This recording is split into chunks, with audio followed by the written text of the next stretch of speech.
Wildlife is in trouble globally. Here in the UK, many of our species of songbird are in decline. Among them is the charismatic and familiar starling, which you can see on the screen behind me. Now, sadly, starlings have declined by a whopping 80% in the last few decades. To picture that, imagine that 4 out of every 5 people in this room disappear.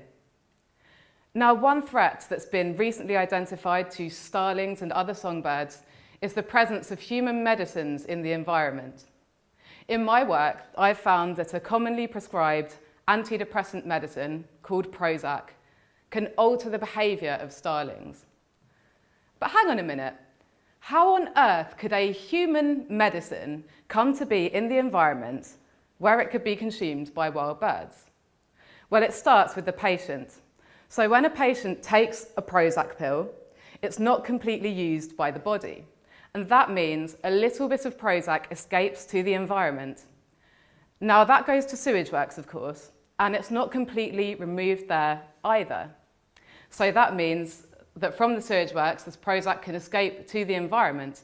Once there, it can be taken up from contaminated soils by worms and grubs and things like that, and they can form the food for songbirds.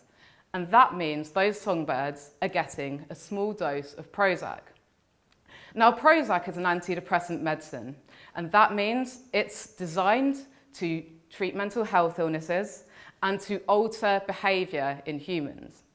So it follows that it could alter behaviour in songbirds too, right? Well, that's exactly what I found. So I found that starlings exposed to an environmental level of Prozac became less anxious and less active than they'd been before. Not only that, I found that female starlings exposed to Prozac during the breeding season were less attractive to male starlings than female starlings which had not been exposed to Prozac. Now, that might mean those female starlings exposed to Prozac are less able to find a mate and reproduce successfully. In my street, I'm lucky enough to have lots of starlings and other songbirds living there, and I love listening to them singing on a sunny day. It would be such a tragedy if our songbirds continue to decline here in the UK. Imagine if songbirds disappeared from our gardens. Imagine if they disappeared from our countryside. Imagine if the dawn chorus fell silent.